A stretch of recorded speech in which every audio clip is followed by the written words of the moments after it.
seems we are ready to resume. Please make sure your cell phones are off. Thank you.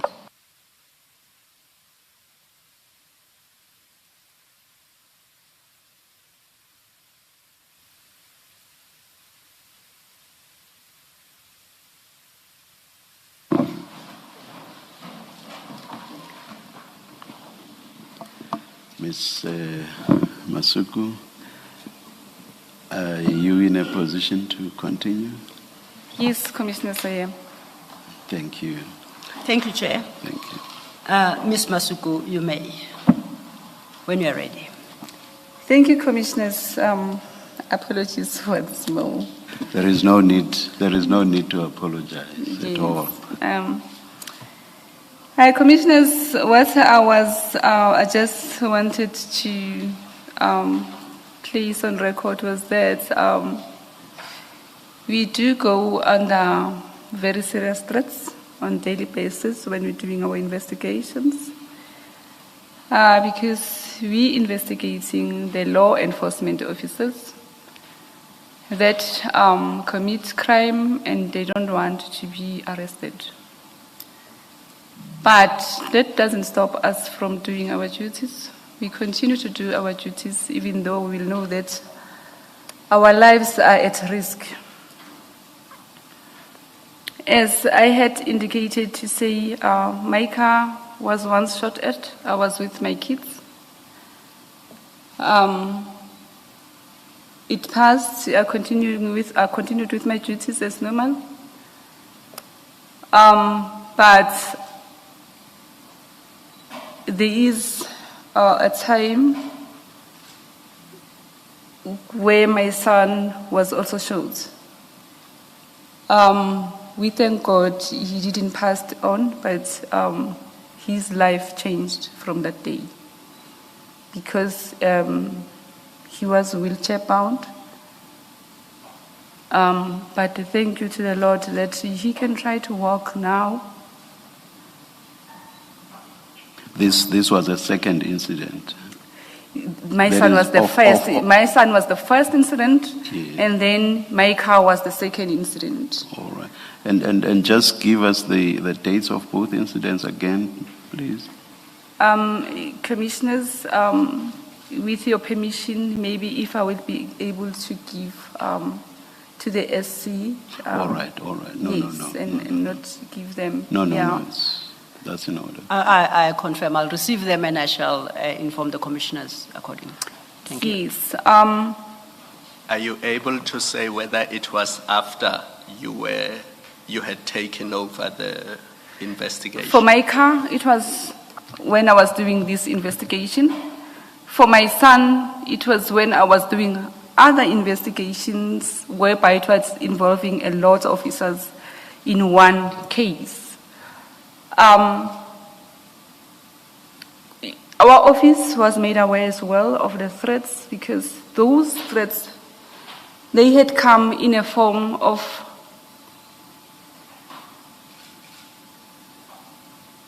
something was being prearranged by the members to get a hitman. Then during their arrangements, somebody in the midst of the arrangements, it's somebody who knew me. Then that person got the opportunity to give me a call to say, I'm not sure if, because I'm not mentioning the name, but by the description they are giving, I think in your department they are talking about you. And when the last time I saw the news, I saw that you were the one who was busy with a certain case which was in the news, whereby a number of officers you had arrested. We notified the department, and then the department took action on that because as a result, on the day when the department was notified of that, the department managed to say, all of us in our office, we must carry firearms.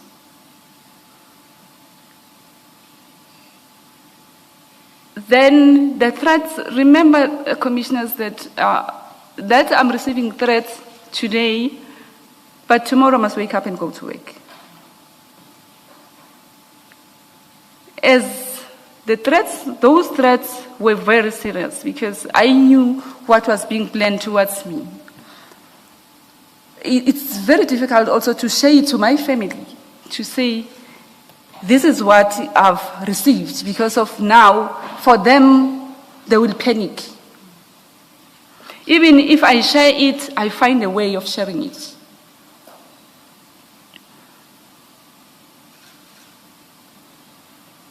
I had to do bail application. It was done, it passed until the case was finalized. But in the midst of that, that is when in between my son was shot. And the reason I'm pinning it to this, to that matter I'm talking about, it's because of my son during that period. He was the one that was driving me, trying to protect me. When I leave home, he will drive me to work. When I visit the stations, he will be my driver. So they realized to say, there was nothing he was going to do, he doesn't have a gun, but he just said, I will be with you. So I think they realized to say, maybe for me to feel the pain, or maybe because they didn't know if he's got a gun or what, then it was said, if we eliminate him, then I will be left alone. But it didn't stop me from doing my duties. I continued as I'm continuing even today. So I just wanted to relate to the commissioners and South Africa to know, to say, if they see delays like this in the cases that we do, it's not easy. It's not easy at all. Every case has got an explanation as to what is the reason you took that delay. We have reason, we at IPT that are investigating law enforcement officers. You, Commissioner, I had in court, because I was scared of the guy, of the members, I don't want to lie, but I had to put a brave face and face them and said to them, I heard what you're planning. Here's my home address. If you need me, come to my house and find me there. And then I left them. But when I left them, I asked myself as to, if they come, what am I going to do?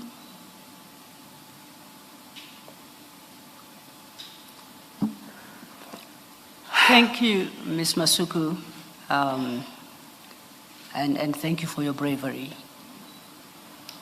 Can I just ask, Ms. Masuku,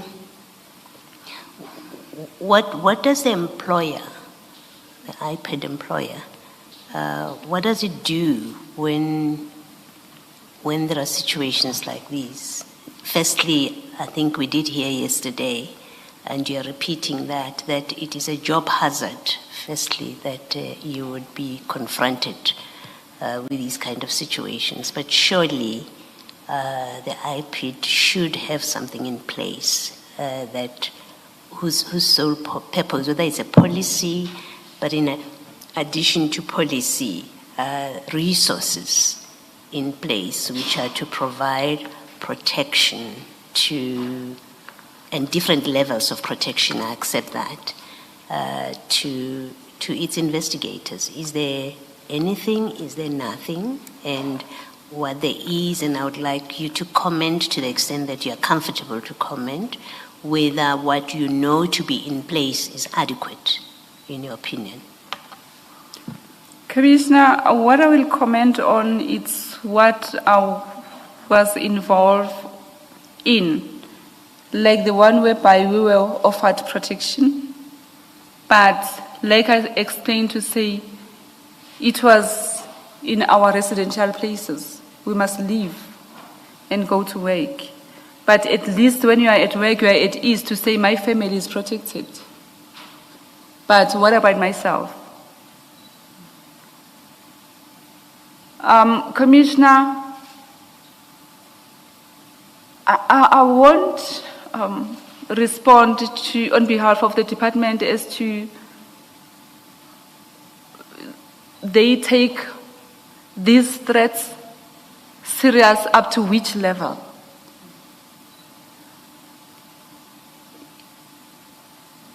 Because I only tell myself to say maybe it can be taken that serious if it faces somebody that is straight to your family. Yes, I appreciate that we were protected for that period. I appreciate. As you say, the protection was static, was at your house. Yes. And as you were conducting investigations, you were doing that without mobile protection, if that's a correct word. That's very correct, Commissioners. We do have the security department within the department. Even now, they are in contact with us. I don't know what will come out of it, because before I came here, I said to them, I'm going there to show my face. And then as from Monday next week, I must be on duty. I must work. I must be out working.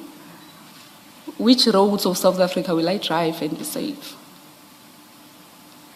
Because, Commissioners, I'm the one investigating this case. I understand each and every piece of it, inside it. I understand that some of the suspect has passed on. I have an understanding as to what led or what was happening.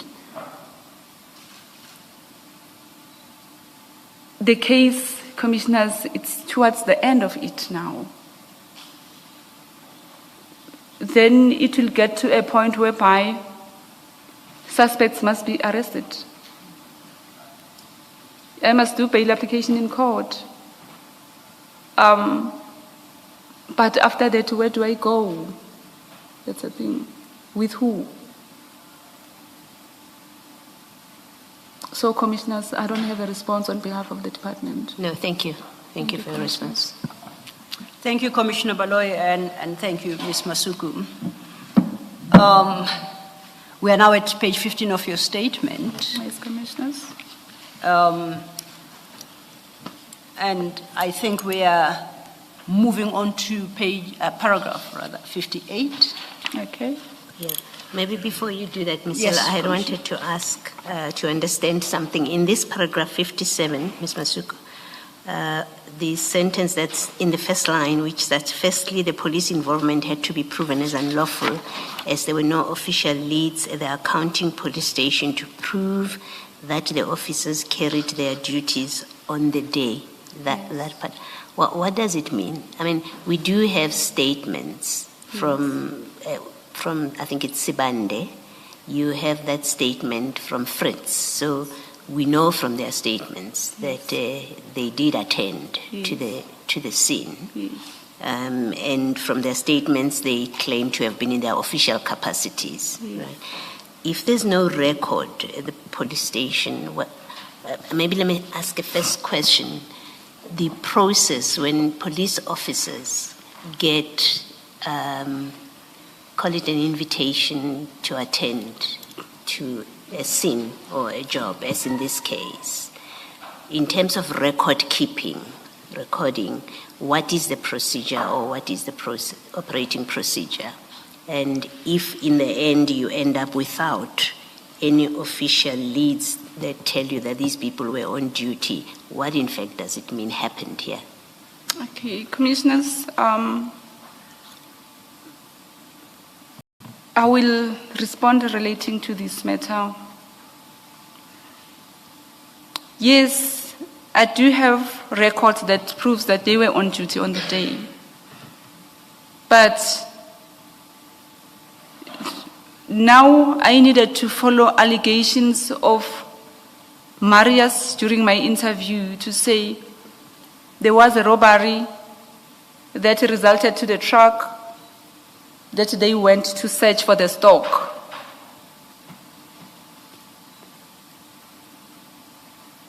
I must go to the station to check if there is a case they were investigating on that day.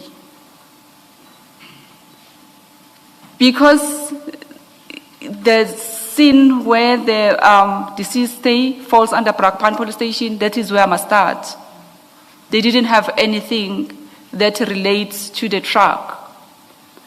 But we managed to get a case whereby we got a case number from Marius to say this is the case number we were investigating. Upon getting the copies of that docket and interviewing the investigating officer of that docket to say, did you knew of any investigation on your case that was done on this house on this day? Were you informed? Because it's your docket. Then he said no. And that docket was already filed at the storeroom. And when you go through the statement, there is nothing that tells you to say why they landed to that house. Yes. That is the reason, Commissioner, I am saying I had to prove to say the officers, because whenever they go to wherever they go, they are performing official duties if they are on duty. Even if somebody loses their life, but it should be in a process of official duties. So for their involvement there, it should be said because they drove state cars to that house. That means it was officially. So they must give something in black and white to say this is what we're doing officially. In a process, this is what happened. So they don't have that. So for me, it helps me to prove a point of criminality to say they were doing their own things. It was not about the duties they are supposed to perform. Yes. Thank you. In the olden days, Ms. Masuku, police used to carry what was called a pocketbook. Does that still exist? Do you know? It still exists, commissioners, to some of the members. And then some of the members, they will say, no, it was finished, I don't have it. And then you can't force him to say, give one. And even if he had it, if he knows that something that is written there will put me in trouble, then they will say, no, I lost it. Then there is nothing you can do. Yes. But there should be records like an occurrence book, which is a register. You must get something. Like, I was hoping to get something on occurrence book regarding the incident of that house, to say we went to this house, we searched because we were looking for the truck, we found the truck, and then that's it. So that if they were doing their duties, they were going to make that entry if they were doing their duties. They are doing it because they are saying there was no one, they didn't find the owner of the house, all of them. But that means they broke open the house because the house was ransacked, because the owner was not there. So to cover themselves to say we didn't steal anything, they must go back to the station. To say we went to this house searching for this, we found 1, 2, 3, 4. Then the owner was not there. Then nothing was taken at the scene. But they failed to do that entry. And secondly, they were looking for the truck that they find there according to them. They find the truck, it was parked in the yard. I was expecting them to, if it was not drivable, to pull out the truck, take it to the pound, because it's involved in a crime. Then they book it there. But they find the truck there, they left the truck there. So there was no official duties they were performing. They were doing their own thing. So in short, there is no record of this operation on the sub's records? No, on the day? commissioners. According to them, it was initiated by a private person. Then they took instructions from the private person. Thank you. Even the EMPD officers who say they interviewed the tenant and her children, remember there's one EMPD officer, I won't mention the name, but I saw in the statement, they say while SAPS was busy in the main house, they went in the back rooms or something like that, and there was a tenant with her 2 children, and they interviewed the tenant who told them that the owner is not there. Even those EMPD officers don't have record of when they were there and what they did when they got there. No, they don't have any records, Commissioner. What they have is the story they are telling here, but they must give something officially to say, when I was there, this is where I was working, this is how I received this complaint, I had to go there. But their complaint came from a private person. So they took instruction from a private person to go and do the search, of which is not allowed.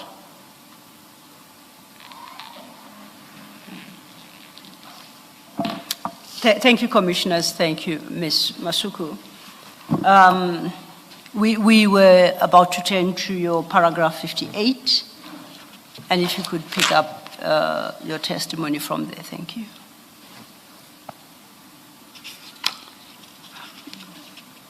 Further, I did not personally attend the primary scene where the deceased was killed.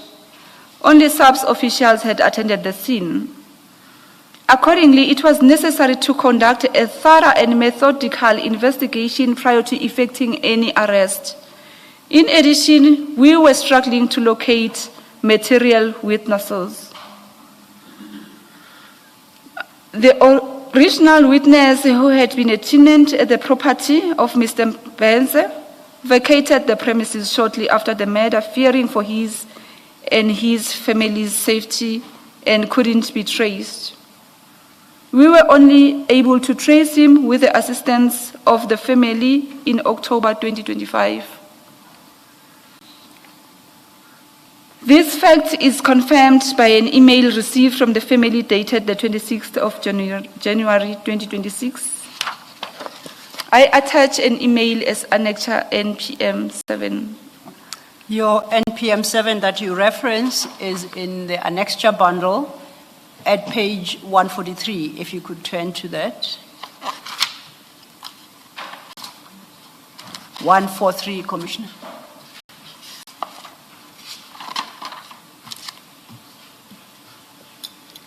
Are you there, Ms. Masuku? Yes, I'm there, Commissioners. Now, at page 143 is an email I see. It's from somebody.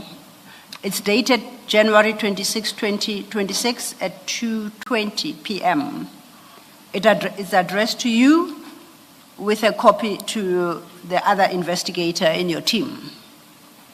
That's correct, Commissioners. It has as a subject line, murder case, Brakpan, and in brackets, Madlanga Commission, and then it's got a number attached to it. Do you see that? I see that, Commissioners. Is this the email you say at your paragraph 58 you received from the family in October 2025?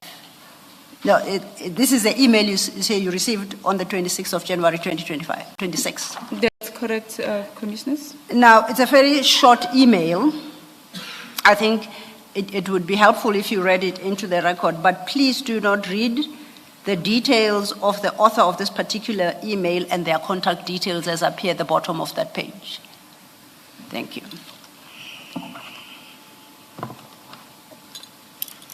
Hi, Sis Nomsa. In light of the media statements released, I would like to clarify the below from the family. 1. At no point did we allude nor state that IPT and investigators did not carry out their duties due to fear or any threats while conducting the investigation. I do confirm that we did inform them that IPT has carried out all that is required on their end, and decision will be on the NPA. In brackets, notes, no timelines were given. Point 3, IPT has kept us up to date several times with calls and visits to our residents in Soweto and Brakpan. IPT's door was open to us at all times.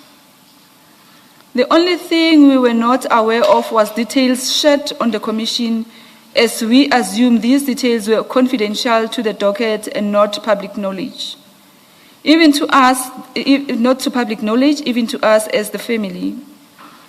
But we are fully aware and understand that delays occur with an investigation of this magnitude. We are also fully aware that having to locate one of the witnesses who was a tenant at our premises, who had moved and changed numbers, but by God's grace, he visited in 2025, and we could then share the details with the investigators, which IPID later informed me that they have communicated with the witness and had obtained the critical statement from him. That's the end of the email. Thank you. Now, the statement that it said at item 4 of the email that you obtained after the tenant had contacted, by God's grace, the family, did you obtain such a statement? That's correct, Commissioners.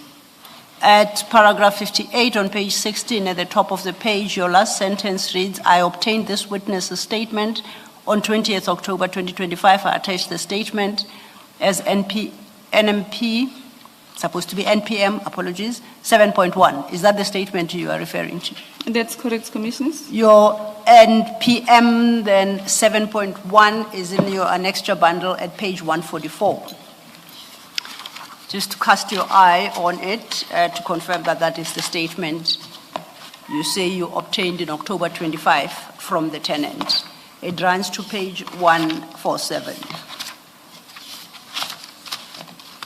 That's correct, Commissioners. So as we understand it, then that is the statement of the tenant who was in the original house during the day that Mr. Mbense lost his life. That's correct, Commissioners. We will not deal with its contents. That's a matter for court. That's correct, But just to Commissioners. confirm, it's now at hand. I wanted to ask something. Yes, yes, Commissioner. If you go back to page 12, Ms. Masuku, Of of the annexure bundle. Page 12. Remember that memo to the NPA in 2022, December? That's correct. The reason I'm taking you back there, if you look at A5 on page 12, so you've got the case docket content, that's your table of contents, and in A5, you've got a person's statement. And I see that it is the same tenant whose statement appears on page 140. It starts on 144. And you say you obtained this one on the 20th of December, 2025. That's So correct, I'm just Commissioners. wondering, the statement that formed part of your memorandum to the NPA in 2022, which one was it? It's the same person, Commissioners. Yes, but which statement is that one? Was it obtained by you also? No, it's the one I'm saying the police officers on the 15th, Yes. they find a witness. They got the statement. Oh, they already had his statement Yes, on the but- 15th. Yes, Commissioner, but it's not in detail. Okay. It's just a short version. It's creating a lot of questions that needed to be answered. So we had to re-interview him so that he can answer those questions. Hence, we had to trace him so that we can retake a statement. Now it makes sense. Thank you. Thank you, Commissioner Kumalo. Ms. Masuku, I think we have decided not to unpack the contents of NPM 7.1, the statement itself. We'll leave that for the trial court. Then I think we can move to your paragraph 59. At the relevant time, we had obtained DNA samples from the crime scene.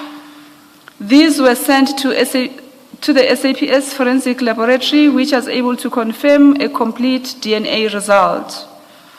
The report of the Forensic Laboratory is attached as Annexure NPM 8. Unfortunately, these results could not be matched to any data within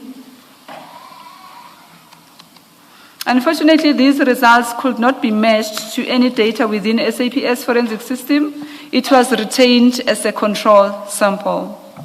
If I may then interrupt you there, that NPM 8, yes. Is at your page 148, and you say that is the forensic report obtained from the crime scene. That's correct, Commissioners. This document, firstly, is undated, though signed. It doesn't bear a date. But I note at page 148 that it has as a reference station Duduza CAS 91/04/2022. On my understanding of your evidence, that was the inquest number, the Duduza number. That's correct, Commissioners. And at paragraph 3, the author of that report states that on 22/04/2020 at 22:29, I attended an inquest scene at that address for the presence of possible clues and forensic exhibits. That's So it correct. sounds, my understanding of that document is that the exhibits were collected on the 20th of April 2022, about 5 days after the incident. That's correct, Commissioners. And then it lists the exhibits that were obtained at the scene. There are 2 of them there. Do you confirm? I do confirm, Commissioners. Now, when you say at paragraph 59, you rely on this document, and you say in your last line, unfortunately, these results could not be matched to any data within the SAPS forensic systems. It was retained as a control sample. Are we to understand that having obtained these swabs, they were tested in the normal course, they were compared against information that is already stored on the SAPS forensic system, but unfortunately did not return a result to identify any specific person? Am I understanding you correctly? That's correct, Commissioners. And then you say it was retained as a control sample. That's correct. What's a Commissioners. control sample for those of us perhaps who don't live in that world? The control sample, Commissioners, it's a sample whereby we'll have to get a secondary sample to compare it to this one, the control one, so that it can help us to say, yes, we found this cigarette butt, we'll take it as a control sample at a scene of death. Then we retain it at DNA. And then later on, if somebody has been arrested that we think he's the suspect, we take his DNA to test it, comparing it to that part that was found there as a control sample. Then if it matches or it doesn't matches, then that is how we get.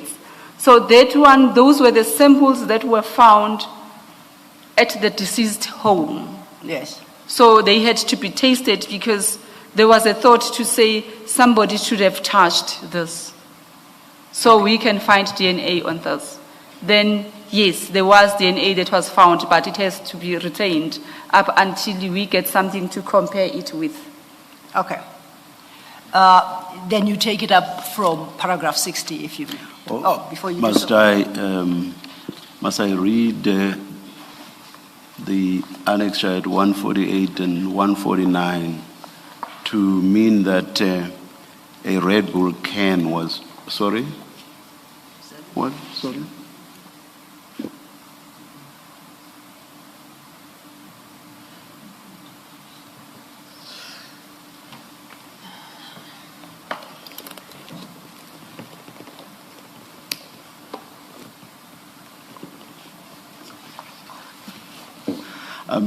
I'm being advised by my co-commissioners not to mention what Yes. this is.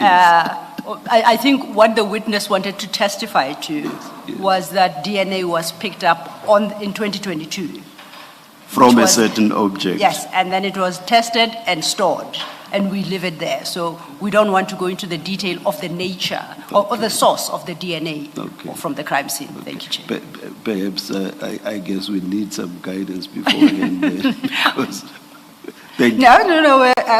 We've kept away from those parts that we don't want to talk about successfully thus far, and we're almost at the tail end. Thank you. So what the witness is then going to talk to next is another forensic report. The witness is going to talk. Yes, please continue. Please continue. Then the chair said I should warn the commissioners. After this report, we are going to talk of another forensic report, which once again references DNA. We will just talk briefly to results, and again, we will not, go into detail. So, thank you, Chair. Thank you, Ms. Elo.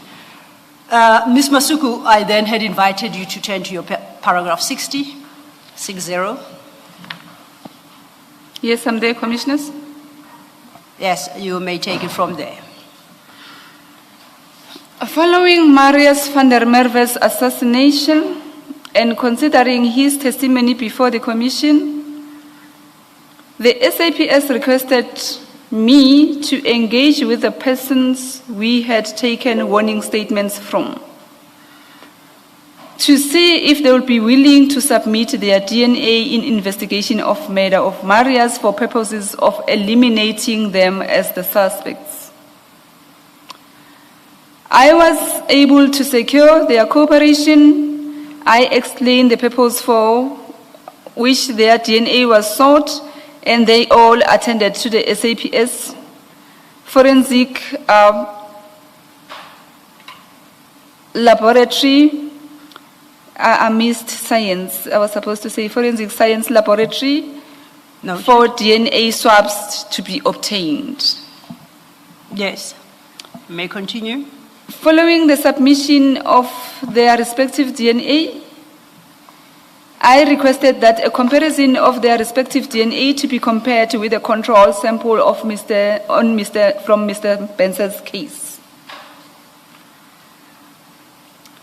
A positive result was returned. I attach annexure NPM 9, a copy of this report.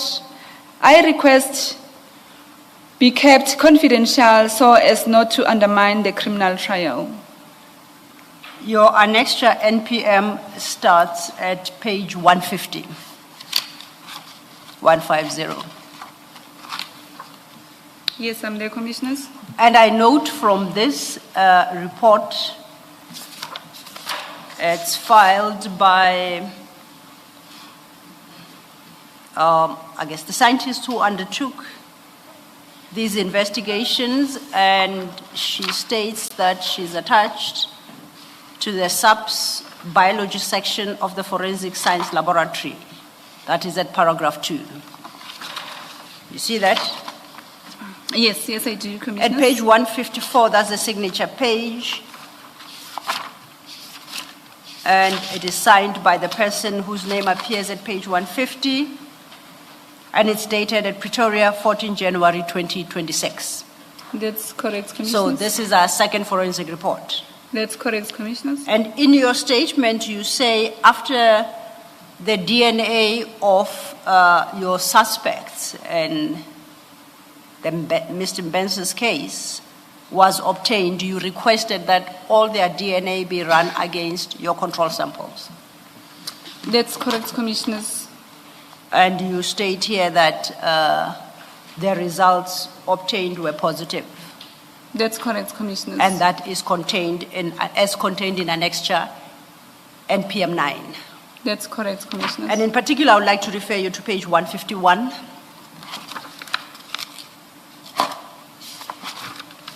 Which demonstrates the comparison of what you call control samples and the investigation that was then conducted on the 14th of January 2026, as the report tells us at paragraph 3. And it specific individuals are identified, or certain identities or specifications are set out therein. We don't have to read its detail. Is that the positive result that you speak of at your paragraph 61? That's correct, Commissioners. These are the positive results that came out. As you can see, Commissioners, that in that same document, each and every page, it's got lab number, but it entails different lab numbers. And it's got 2 different case numbers as well. So it explains to say the case number below, it's Marius's death case number. The case number up, it's Mr. Mpense's case number. So all those DNA, including Marius's DNA, was also taken from the mortuary. All those DNA were run against the control sample, whereby we did manage to get the positive results. And on that score, if I may draw your attention to page 152, same report. And if one has regard to paragraph 5.1 in the second line, that references Duduza case 91/04/2022, that's Mr. Mbenze's murder case, correct? That's correct. And thereafter at 5.2, it then references Brakpan case 75/12/2025, that's Mr. Van der Merwe's assassination. That's correct, Commissioner. And the rest of the document from 5.2 to 5.6 is specifically then regarding Mr. Marius's assassination. That's or correct, murder. Commissioners. So it deals with both cases, but it separates them at page 152 to get, and sets out the results arising from the investigations in respect of both cases. Am I That's understanding the document correctly? That's correct, Commissioners.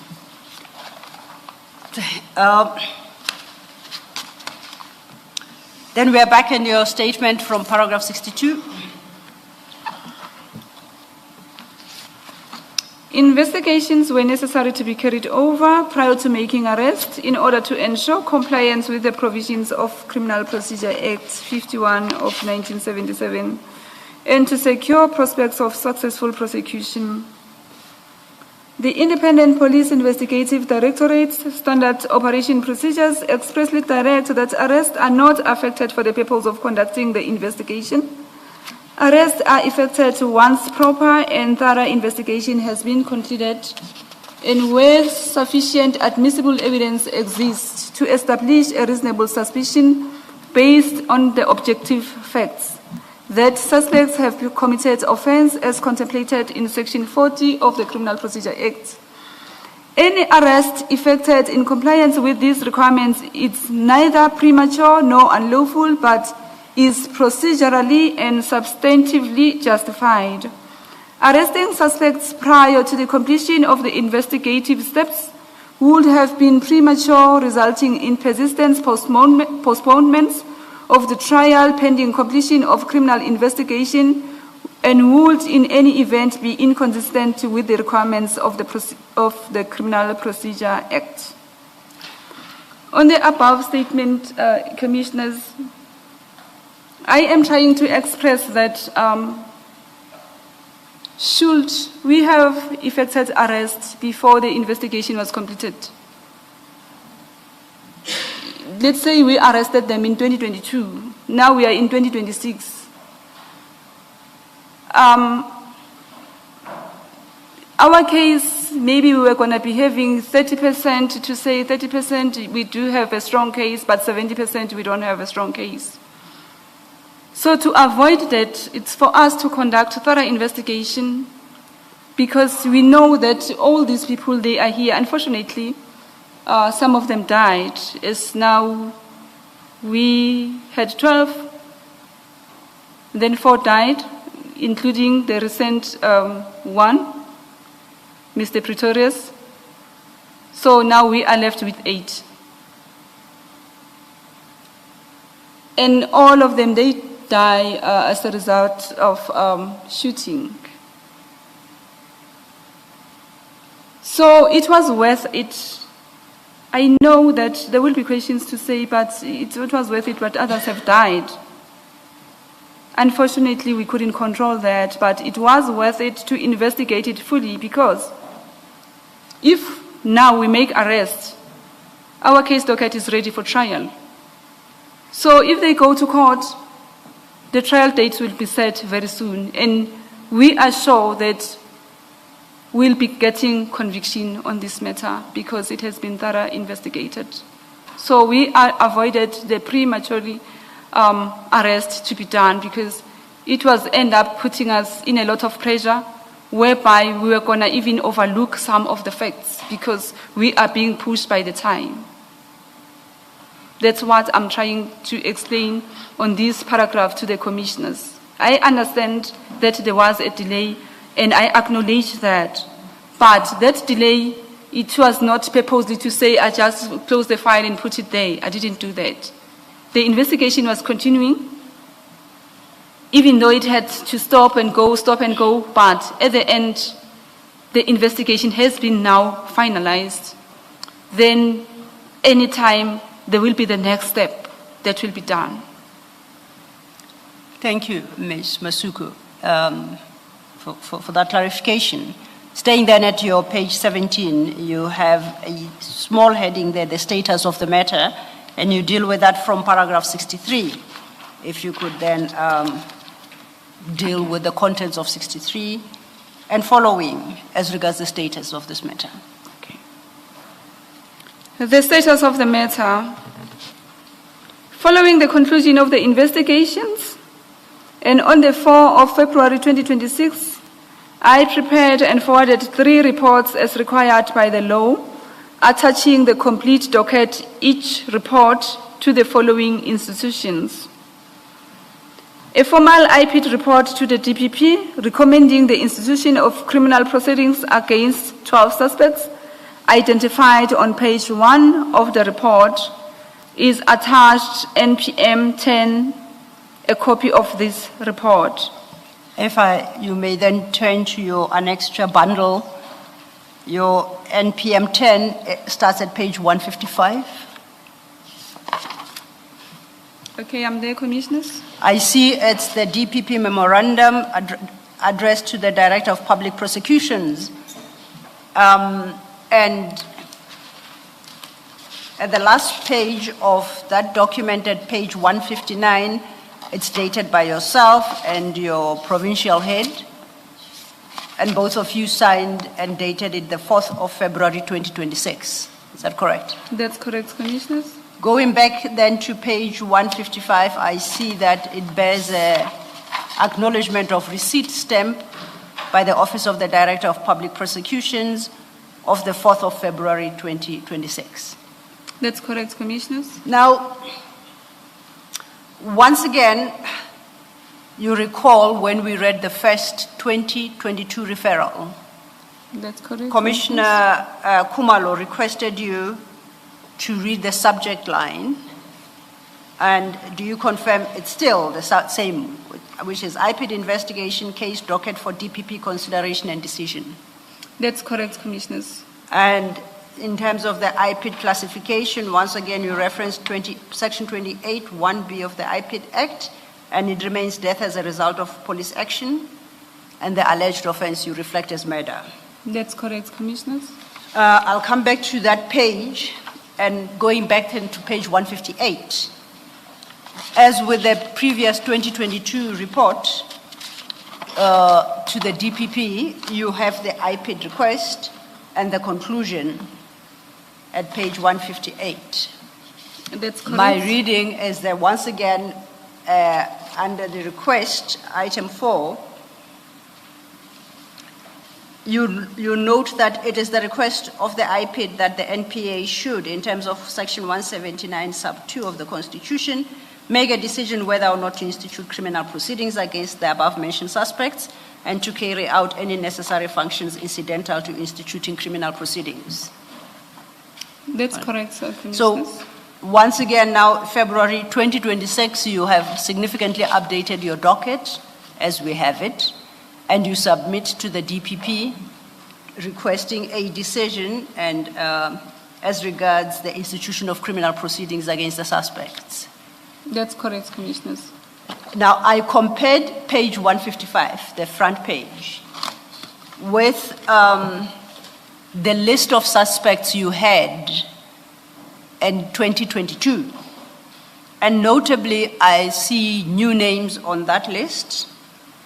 And I think your second suspect, your third, yes, I think my comparison was you have 2 new suspects on that. If you could read out their names, you recall that your original report to the DPP is at page 11 of 2022.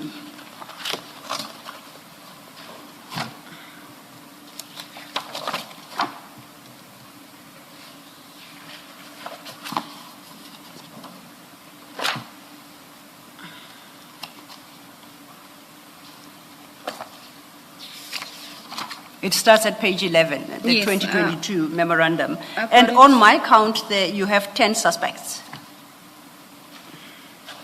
Yes, Commissioners, I had 10. And then on your 2026 report at page 155, there are now 12 suspects. I see 2 new additional names at page 155.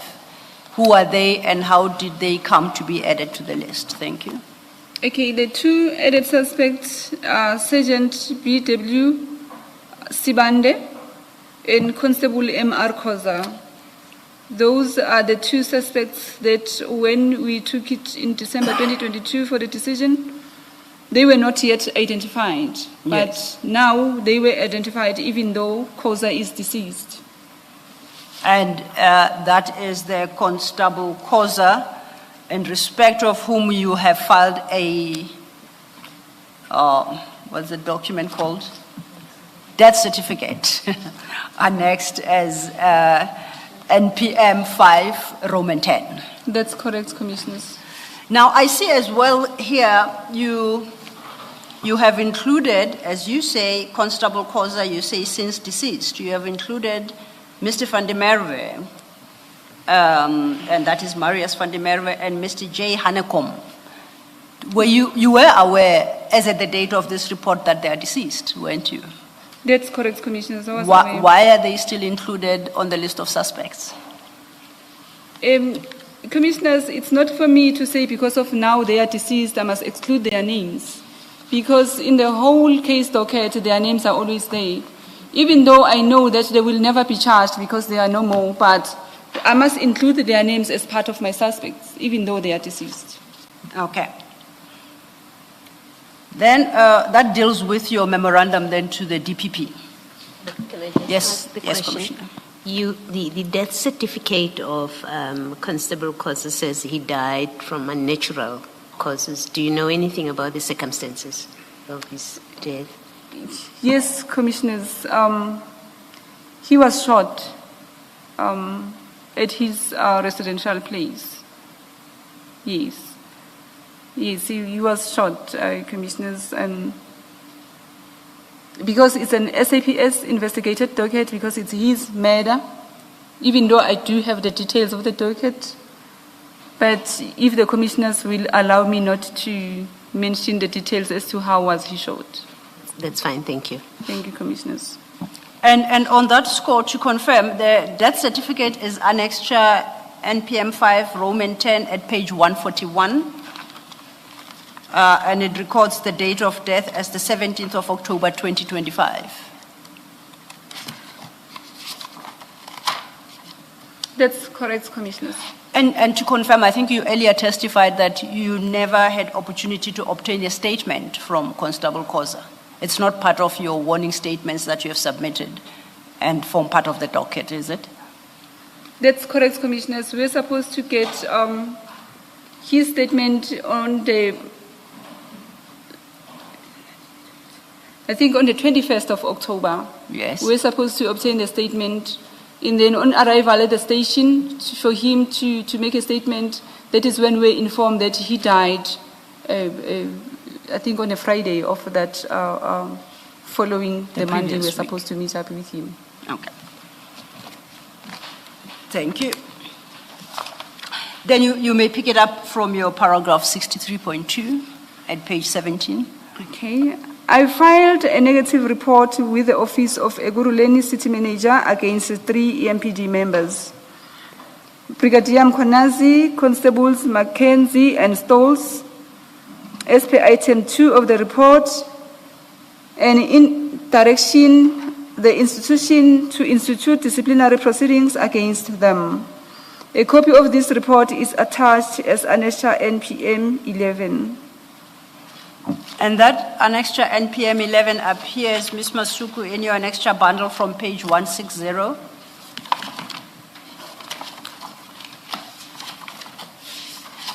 Yes, Commissioners?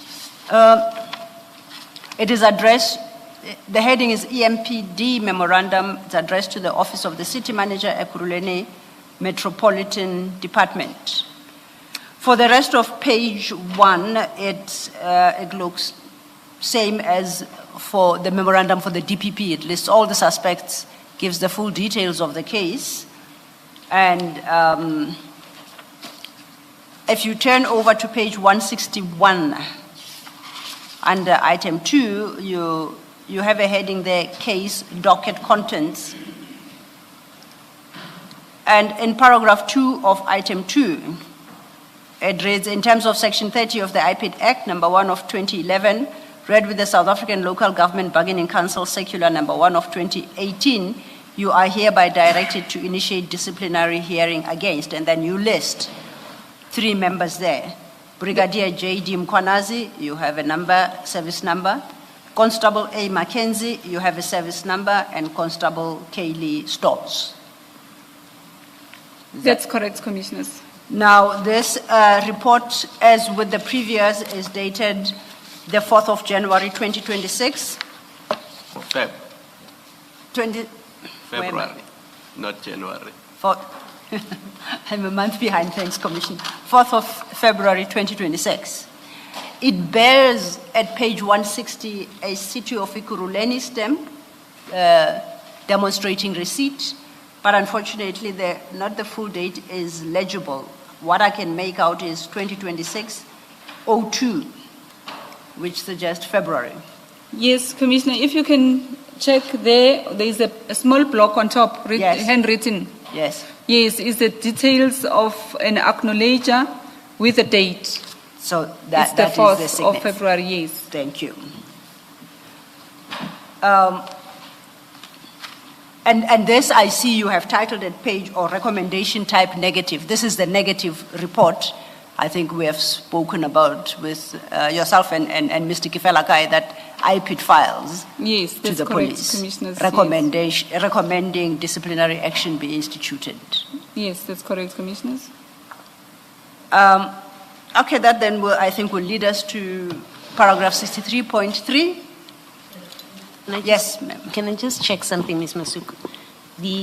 At page 16, well, starting from page 161, you've got that list of documents that you are providing to Ekurhuleni with this memorandum.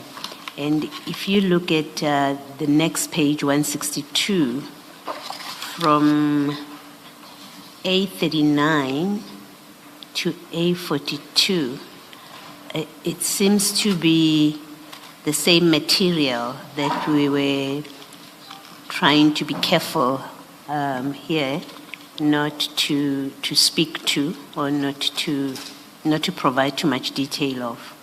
This is that laboratory analysis.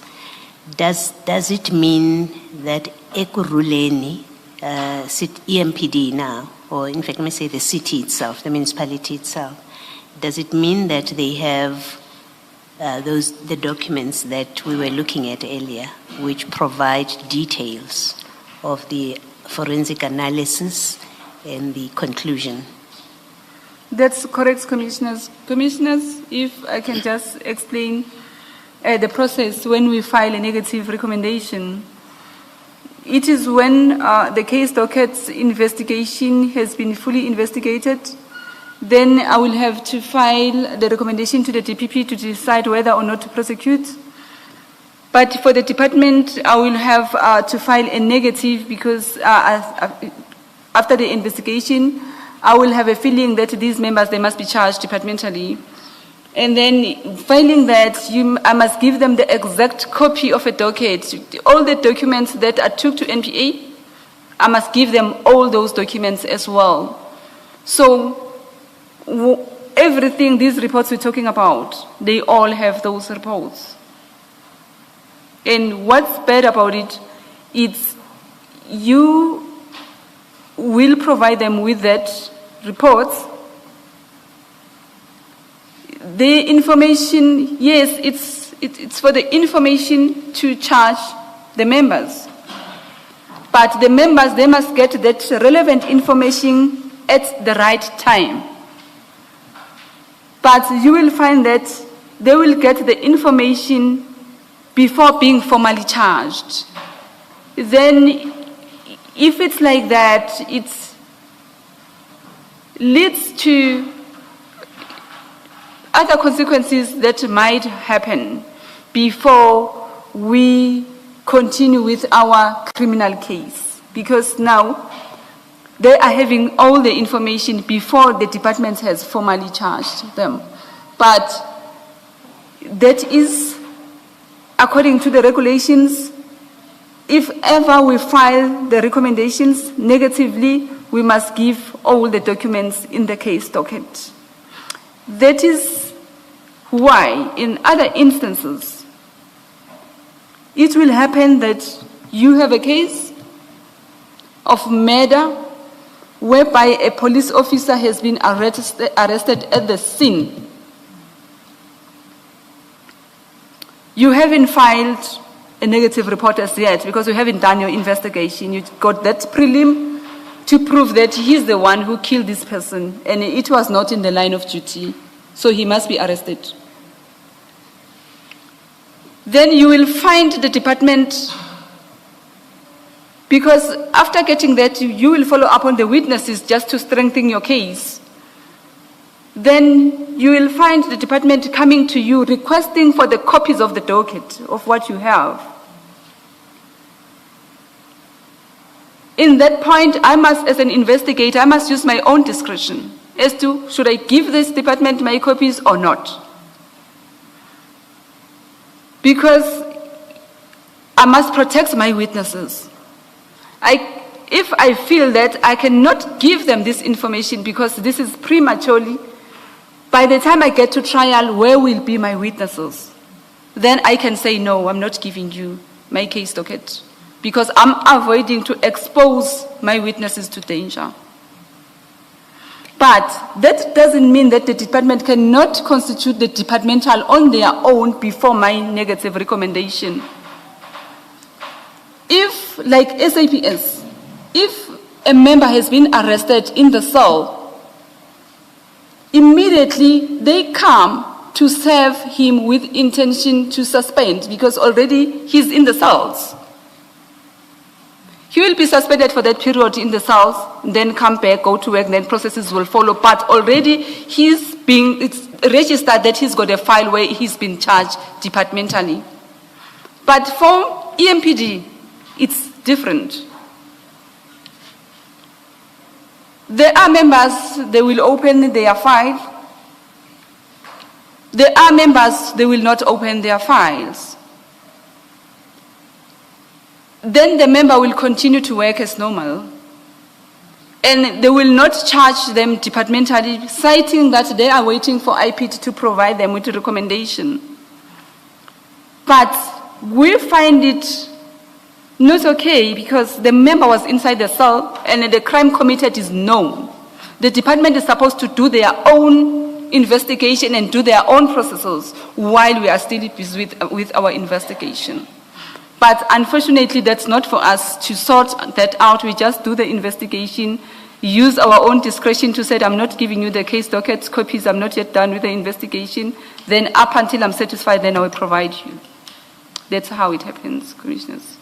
Now, and then let's come back where we are talking about we are talking about municipal police. You've made a negative recommendation, and you say you have to give them everything that you have. Is the IPID not considering to seek a change to regulations so that you protect some of the information? So, for example, when I look at your list, you have the name of a witness in that list? And I understand your explanation that you have to give them that name and you have to give them the statement of that witness, because that's what you've given to the public prosecutor, to the prosecution. Yes, yes. You've given them that, so you have an obligation to provide. But it seems to me obvious that a witness's name and statement should not be shared if you're going to have a trial. It should not be given to the accused until those proper court processes, because there is a process when an accused person gets entitled to request a docket. But here with the EMPD, where you are giving them a negative recommendation and you say they should institute disciplinary proceedings, it seems to me obvious that a witness's particulars should be protected for the reasons that you have said. Your lab reports and all of that forensic evidence, it seems it needs to be protected. Has there not been a discussion in the IPID to seek a change in the regulations that compel you to provide this kind of sensitive information, to hold it back until an appropriate time to disclose it? Because it's easy to imagine that unless the municipality officials or management are scrupulous, they will easily share this information, or they can easily share this information with employees to assist them. Mm-hmm. Commissioners, to date, it's according to our operating procedures, it's like that. We must give them all the case docket.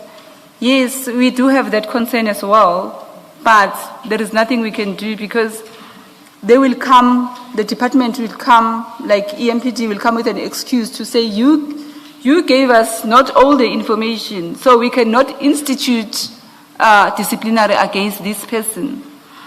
But for the commissioner, that the commissioners are raising this, I'm happy my boss is here to listen, so that they can take it further. He was here earlier, maybe he left, but I know that he's watching wherever he is. They can have a look at that, because it does compromise our investigation. Hence, even if my case, if it goes to court, it's fully investigated, it's ready for trial. But it doesn't mean that if it goes to court next week, then next month it's trial. It will depend on the court roll. Then it can take time to get the specific dates. But now, my witnesses are now exposed. By the time I get to trial, my witnesses are nowhere to be found. And it happens in a lot of cases that we end up losing. You go back to look for your witnesses, he's no longer staying there. He's no longer even found. More especially if it happens mostly to foreign nationals. Whenever they had open cases, very good cases, that we see that we will be having conviction here, it's time for trial, you cannot locate them anywhere. Even if you locate them wherever you locate them, they are no longer interested because they've been paid. When you talk to them, no, I don't want to I'm no longer interested. We can't push them. Then we lose cases. Yeah. And in the extreme cases, we've had evidence witnesses get killed to prevent them testifying. Yes, that's true, Commissioners. In our office, we have a case whereby it was sitting in Randburg Court, whereby the witnesses have testified. One of the witnesses, if I'm not making a mistake, was supposed to go the following day for cross-examination. Then they were assassinated just at the gate of the court in the morning before they get to court. It was a police case. They were testifying against the police officers. Because there will be a hitman in between, we cannot pin it back to the police officers. That is the sad part of it. But the process itself, it exposes our witnesses to danger. Thank you, Ms. Masuku. Ms. Masuku, my concern on page 163 I don't know if it could have been avoided. And we don't have to read it. If you just look at the last paragraph, just before paragraph 4. So the last paragraph before paragraph 4,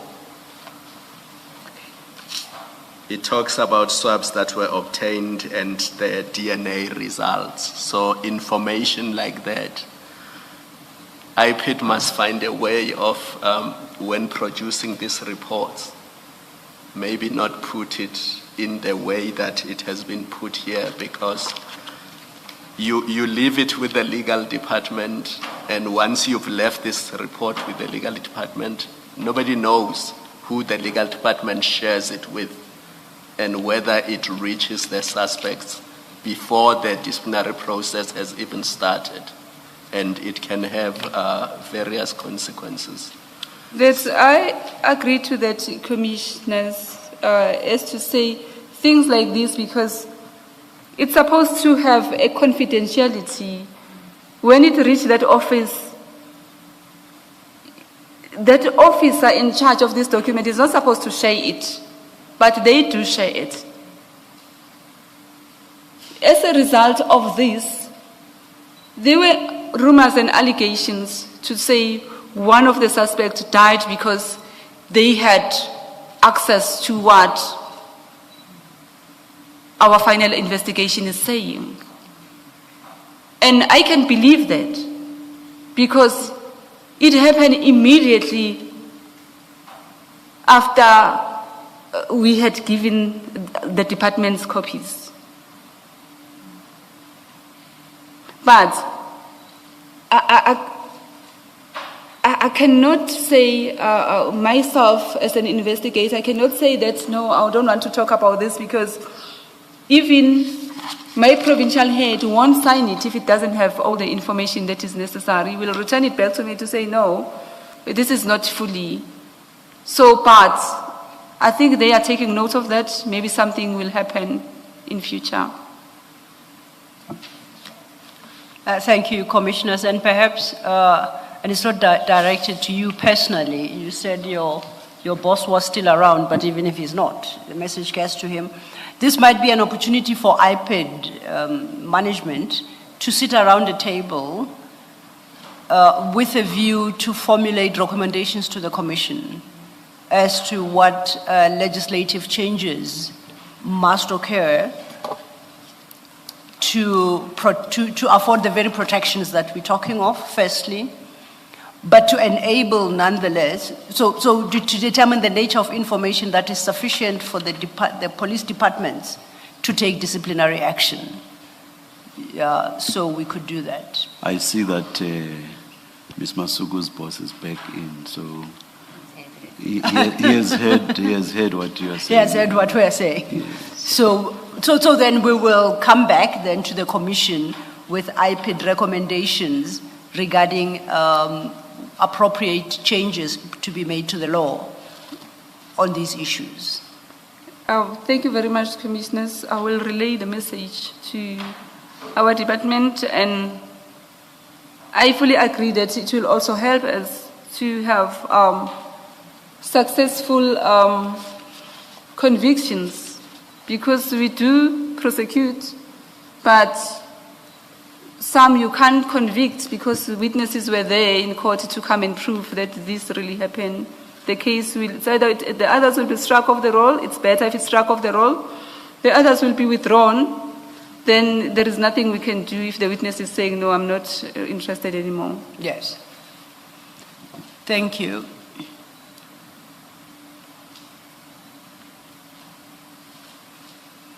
Commissioners, I know I've significantly eaten into your lunch hour. We are almost at the tail end of Ms. Masuku's testimony. Let us finish with okay. Ms. Masuku, yes. Ms. Masuku. It's your lunch hour too. Well, I'm sacrificing my own lunch hour, but I shouldn't encroach on yours. Ms. Masuku, that then brings us to your paragraph 63.3, if you could deal with that. A final report to the National Commissioner of SAPS against 4 SAPS members which is Reservist Constable Fritz, Sergeant Sibande, attached to Brakpan SAPS, Constable Extien, who is attached to Binoni Flying Squad,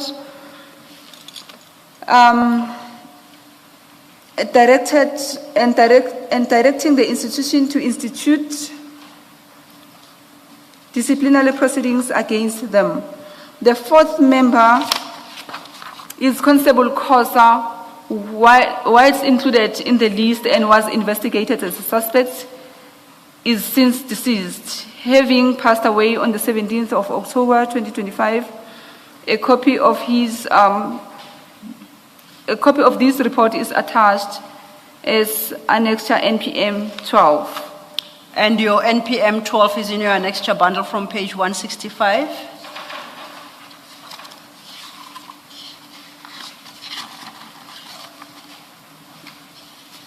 I'm the Commissioner. And it is headed SAPS Memorandum and addressed to the Office of the SAPS National Commissioner, South African Police Services. And it is, for all intents and purposes, similar to the EMPD Memorandum, annexure NPM 11, except for item 2 of the report at page 166, where you specify the names of the police officers against whom disciplinary action must be taken. Do you confirm that? I confirm that, Commissioners. And I see the change there is this memorandum addressed to SAPS at 166, then instructs that disciplinary proceedings be taken against R. Constable A. Fritz, with the personal numbers reflected there, Sergeant Sibande, similarly with a personal number. You have listed Constable M.R. Khoza, but as you indicated your paragraph 63.3, you are aware that he has since passed on. But I think based on the explanation you gave, you nonetheless retained them on the list when they were once suspects. Is that correct? That's correct, Commissioners. And then lastly, Constable J.M. Extien with a personal number. That's correct, Commissioners. But the rest of the document reads the same as with the EMPD report for all intents and purposes. Similarly signed on the 4th of February 2026. And from page 165, at page 165, we note that there's a signature acknowledging receipt on the 4th of February 2026. That's correct, Commissioners. Besides that, is there any other comment you'd like to make to this report?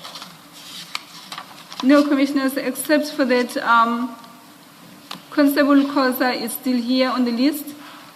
It's for SAPS to give us feedback and tell us that he is deceased so that we can just file the documentation, even though we know. But because we've got our own disciplinary processes as well, we must get a certain document from SAPS that will prove that he died. As well as Reservist Constable Fritz, we know that he resigned. He's no longer a reservist, but we retain him because when he committed crime, he was still a reservist at SAPS.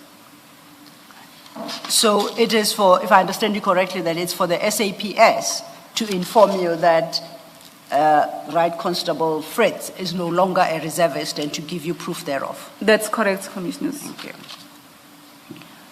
That then will take us to your paragraph 64.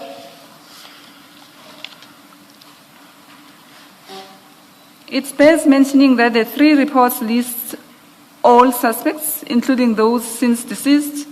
The reason is that although we had become aware of their deaths until IPT is formally so advised by SAPS, we must retain their names on the list of suspects. The matter is currently with the Director of Public Prosecutions, North Gauteng.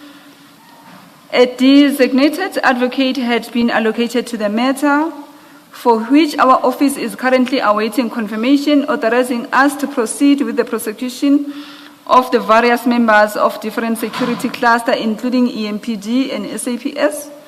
The final consultation with the DPP will be from the dates mentioned in this report. Now, you say you currently are awaiting authorization to proceed with the prosecution. That's the request you have directed to the DPP, correct? In terms of paragraph 4 of your report. That's correct, Commissioners. Now, when the DPP comes back to you and confirms that the DPP is proceeding with the prosecution, are there any further steps for you to take? Yes, Commissioners.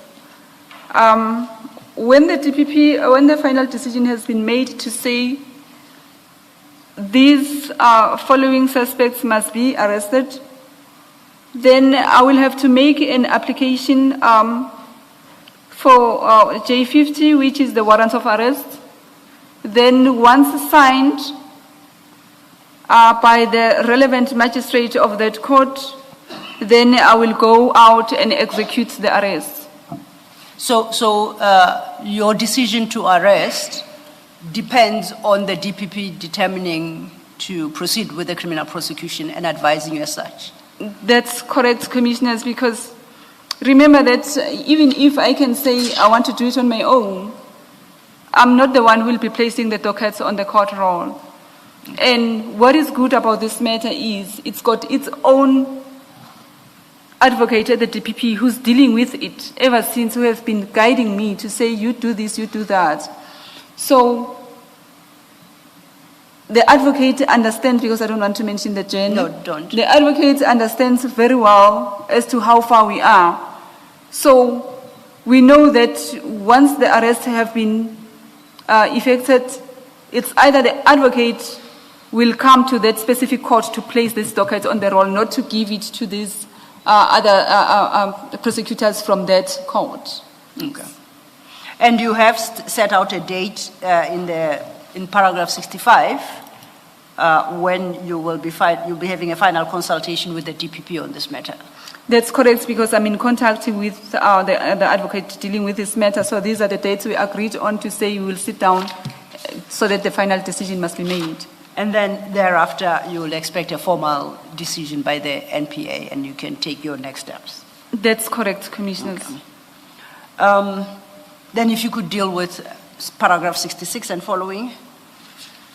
I wish to further state on record that Marius, at the time of his death, had not been classified as Section 204, according to Criminal Procedure Act 51 of 1977.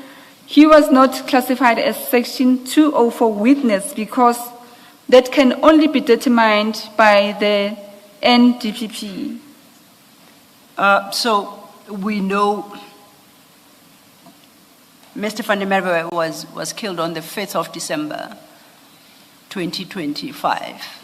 That's correct, Commissioner. So you are saying, as at the date of his death on the 5th of December, he was not what we normally refer to as a Section 204 witness. He hadn't been so declared. No, he was not a commissioner. He was still a suspect. He was still a suspect. Yes, that's and correct. that is because it's a determination that can be only made by the NDPP? That's correct, Commissioner. It's not in your space to declare him or anyone such a witness. No, we don't have that authority to do that. But even though, Commissioners, if I can just comment a bit on that, a Section 204 witness must tell all the facts of the matter that happened even if it incriminates him. Yes. But Marius didn't tell all the facts. So for me, he was not going to be declared as a Section 204 witness because he didn't tell all the facts. When he came to the commission, he added more information that he never told us. Yes. And then that information that was on the commission, going back to my case docket, I realized that yes, this is what transpired because I've got some proof to refer to. Then he was not going to be declared as a 204 witness. Okay. Yes, he was not honest enough. Okay. That's clarified, I think. If you then can deal with your paragraph 67 and following. I would further like to add that during the investigations into this matter, 3 of the suspects were killed and their murder cases are investigated by SAPS.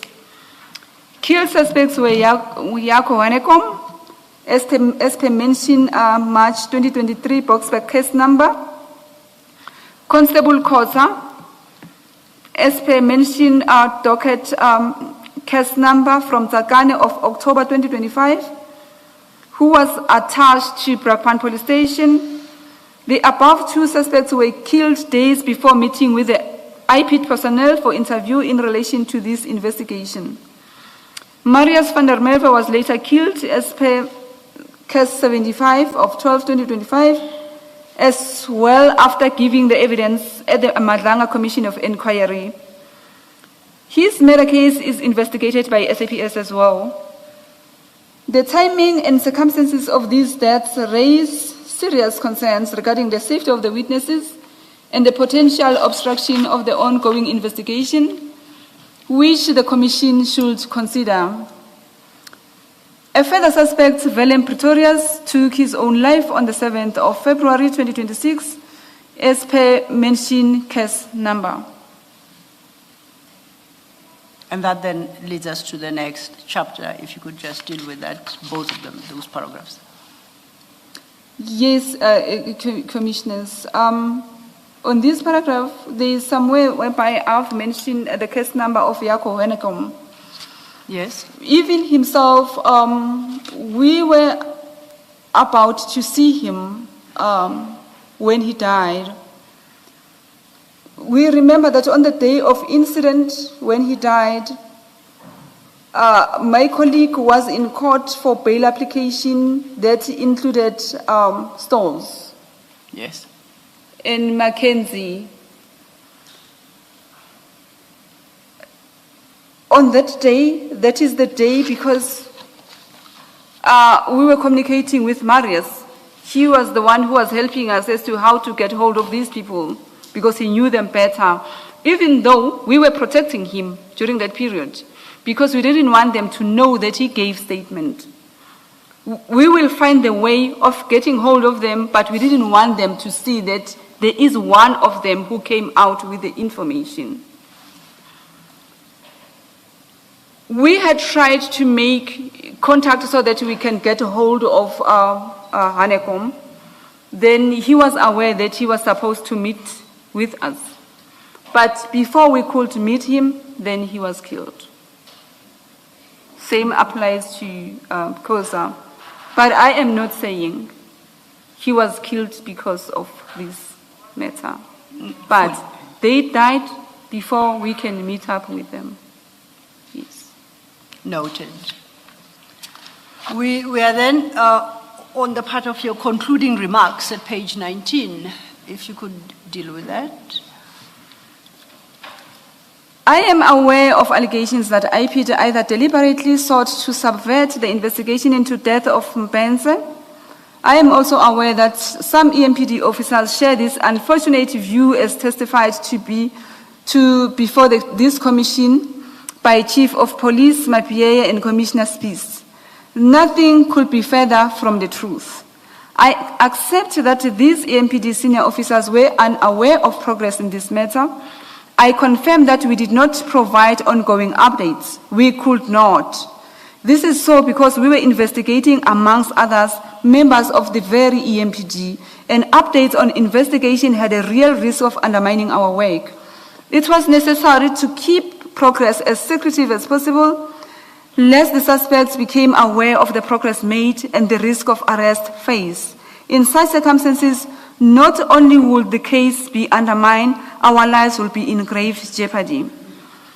I am trying to explain, Commissioners, that I understood that when the testimony was given by our EMPD senior managers, even South Africa took as if we were doing this deliberately so that maybe we are protecting EMPD officers, of which we are not.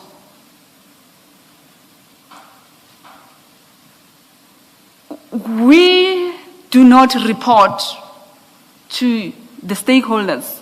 It's either EMPD, any MPS organization, SAPS organization.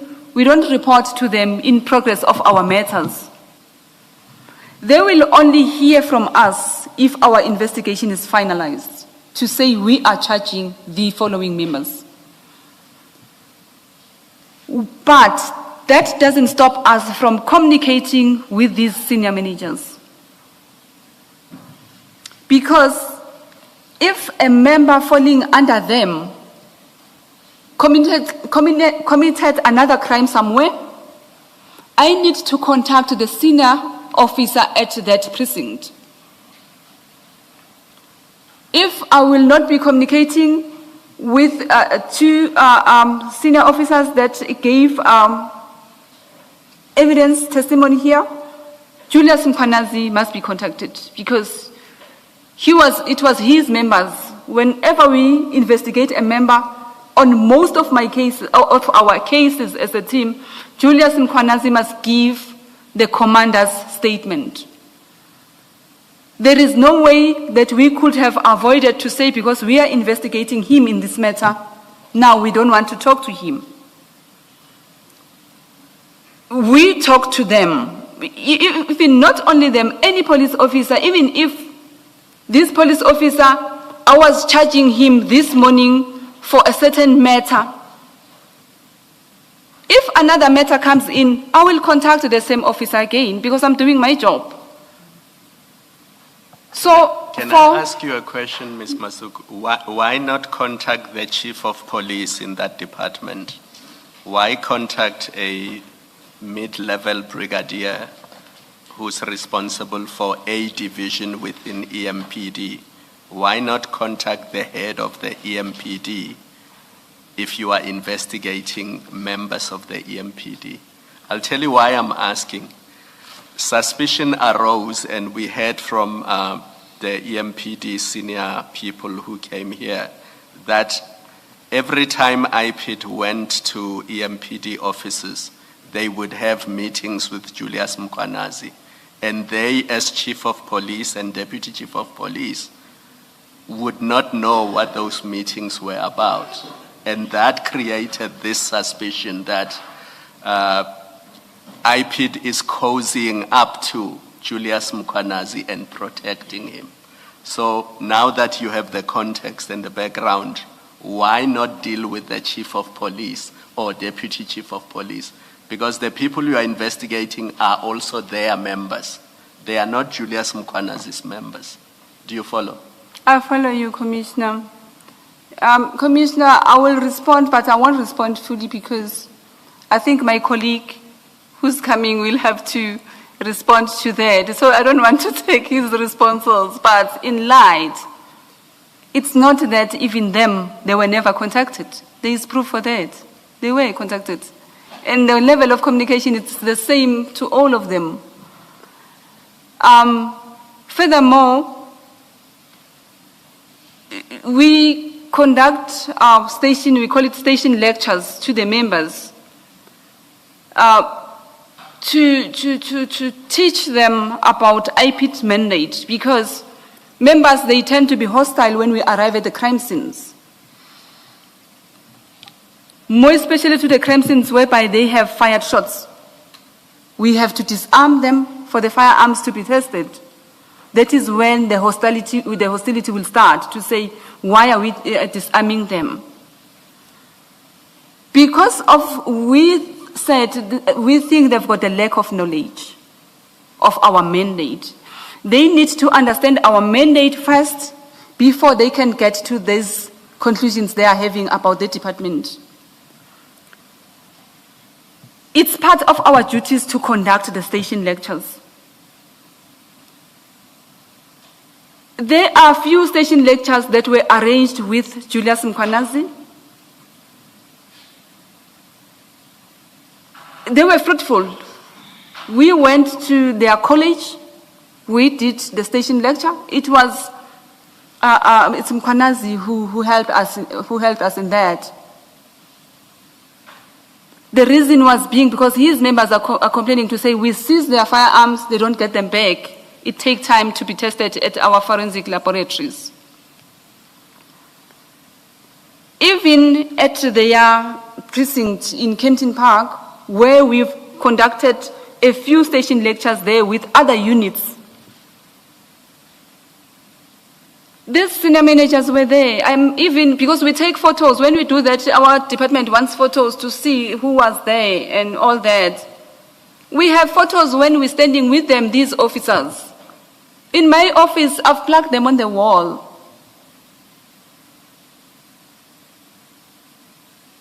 I personally, even after they gave testimony, I personally spoke to one of them and said, I'm very disappointed as to, you can go to the commission and paint the effect that looks like we're not doing our duties. And they had wrong information thinking that this case was investigated by my colleague. Meantime, it was me. I said to them, if you wanted to know the details on the matter, you should have approached me. And the reason I was talking to him, commissioners, I will be honest, I was not happy when Marius came to give evidence. Because I was protecting him as well. I remember when I was called, when it started that I'm also needed, went for consultation to the investigators of the commission. When they told me that the following day Marius was going to appear, I told the investigator to say, my heart is sore. I wish I knew earlier because I didn't want this guy to come and talk publicly about this. If there was other way of giving this information to the commissioners, that way was going to be used, rather than he come and talk publicly about this. Because my only concern was about his life. And to my concern, my case was towards the end of it. Then I realized that now he's derailing my whole investigation because now everyone must know. And my worst worry was, even these people, they were confused as to who's the investigating officer because we were trying to confuse them by all means. Then I became worried to say, because I'll be called here, now they will know that this is the investigating officer. Because to other people, they will say it's me. To others, they will say it's my colleague, Tulani Makakula. The others, they will say it's Tulani Dlamini. It was okay like that when they are confused.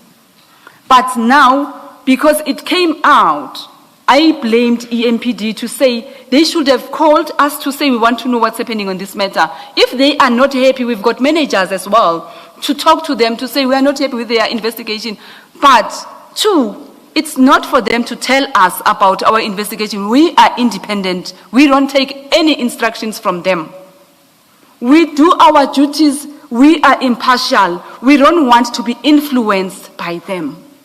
Hence, if ever we do our investigation, we won't go back to them to say, because I said contact Constable Soren, so this is how far I am with my investigation concerning him. No, you will hear from me the last day when I say I need Constable Soren. So after that, I won't tell you anything up until I file the negative report. So commissioners, I know, even to South Africa, I know it looked like we were protecting officers. None of the officers we are protecting. My team, we are the most arresting team in Gauteng.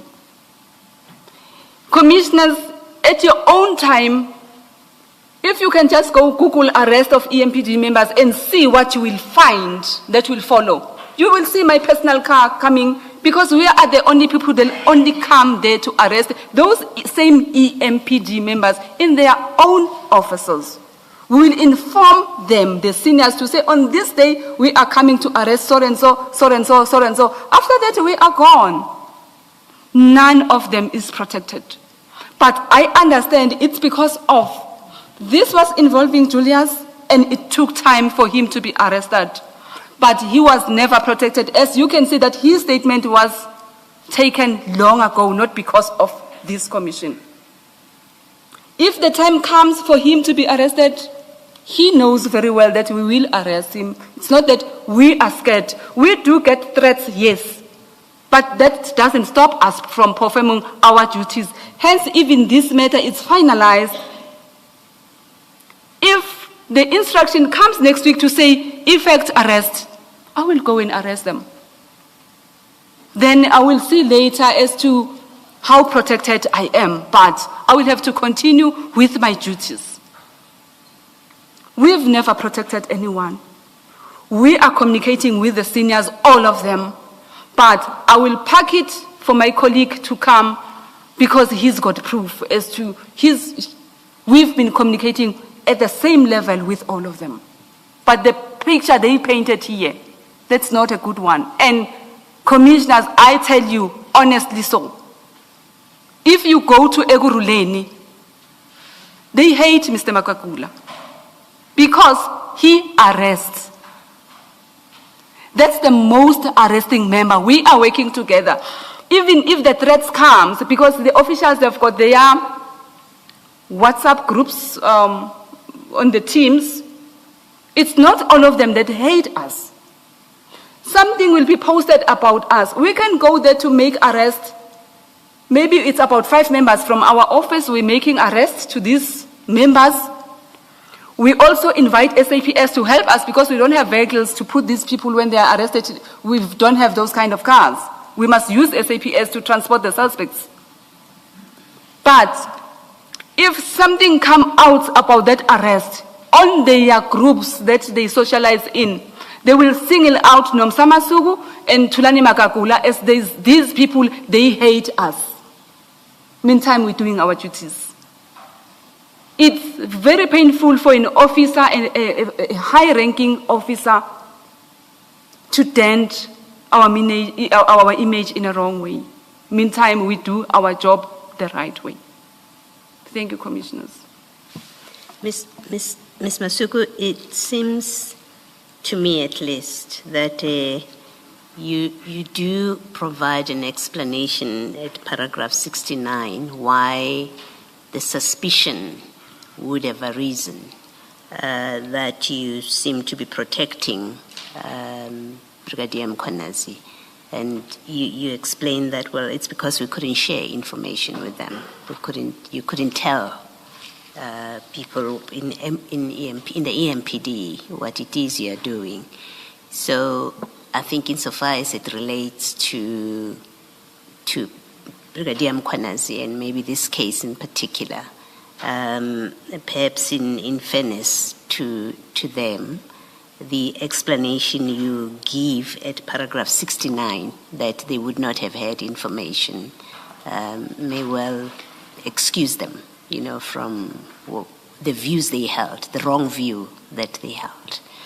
And perhaps also, let me speak for myself as well, that looking at the dates, for example, when Mr. Mbenze was killed, discovered, when IPID became involved, until you explained that in fact there's been investigations. These are the things that it had raised a question about why would it take so long, right? Is IPID really doing its work? So I think those questions needed you in the witness box today to clarify and put any concerns, uninformed consent, it turns out, from your evidence, it's clear that the concerns were indeed uninformed, that you have clarified them and perhaps take your piece from that, that you have explained to the Commission fully and to the nation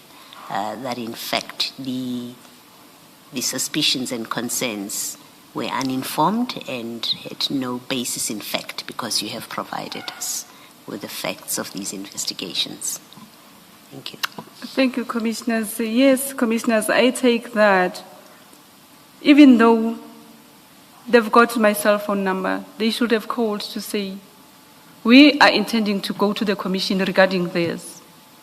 Then I was going to be forced to, even though I was not going to go deep on my case, but I was going to be forced to show to them to say, you know what, the investigation is at this level. If you do this, you are exposing Marius van der Walt, because he will go there and talk, of which he gave me this statement in 2022, but I never told anyone. Even in my office, where I'm working in Johannesburg, My colleagues never knew that I was investigating this matter.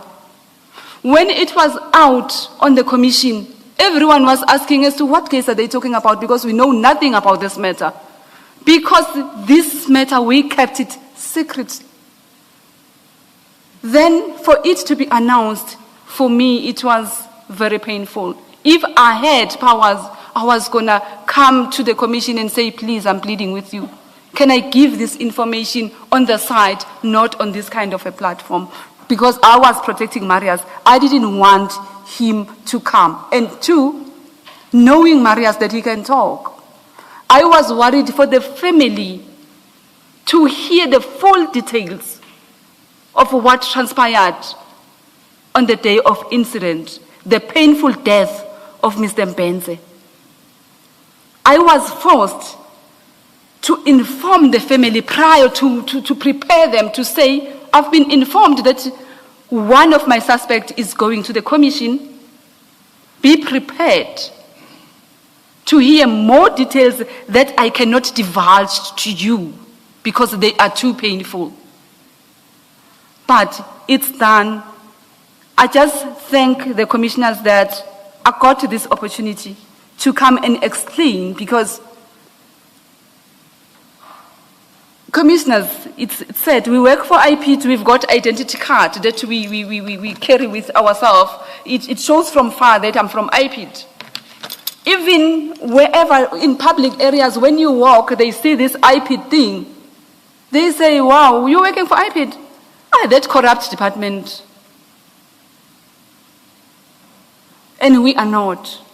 It's just that we are overworked. That's why our cases, they look so, the investigation is going very slow. We are overworked. It's very difficult for one member to carry more than 400 case dockets. You will work on this docket, you put it aside, you go with your cycle. By the time you get there, 12 months are gone on this one, you never came back to this one. In between, we have courts. Last year, for 3 full months, I was in court. From the 2nd of April up until July, I was testifying at High Court, not going to the office. Imagine that there is 3 months that I've lost in my investigation of other matters. That one that I'm testifying also in, it's very important because somebody was killed. And thanks God, on the 16th, they are being sentenced. It's torture as well. That South Africa needs to know that we are working. It's just that they cannot see, but we are overwhelmed by work. We don't have knock-off times. You come to our offices, you will find me in the office 12 o'clock midnight. I'm still sitting in the office. The security guys of the building, they know me, I've got their contacts. When they see my car parked at the parking, they know that I will call them at midnight to say, come and open for me at the exit. I'm leaving now, I'm going home. The following day, I must be back to the office. That's the kind of work that we are doing. It's very stressful. It's too much work that we are doing, but we don't stop. We continue. So South Africa, you must bear with us. It's too much for us, but we will continue with the support of the community. If we don't get support from them, it's difficult for us. Thank you, Commissioners. Thank you, Ms. Masuku. Commissioners, unless there are further questions, that is the testimony of Ms. Masuku. And I think for the record, I should place that I have exhausted the Commissioner's lunch hour now. Thank you. Thank you, Ms. Sillo. Thank you very much, Ms. Masuku. We will adjourn and resume at 3 o'clock. Yes, but Chair. we want to see you, Ms. Sillo, Yes. the Commission Secretary and the Commission spokesperson outside now. We shall be there, Chair. Thank you very, very much, Ms. Masuku. Thank you very much, Commissioners. But Commissioners, before you leave, with your permission, I will request the Commissioners to maybe have some recommendation to our department to say something can be done regarding the security for the members working for the department. May that be included in what Ms. Sillo suggested earlier, which was that a supplementary statement or affidavit be filed with the Commission suggesting what IPID wants to see done or wants the Commission to recommend. And as I said earlier, Mr. Kifelakai is here and he has heard everything. So I assume that you two, as being somebody who is in the coal face, as it were, will participate in that process and that it won't be left to those in management because people who actually experience it, who feel it, are people like you, the food soldiers. Thank you, Commissioners. Thank you very much. Thank you.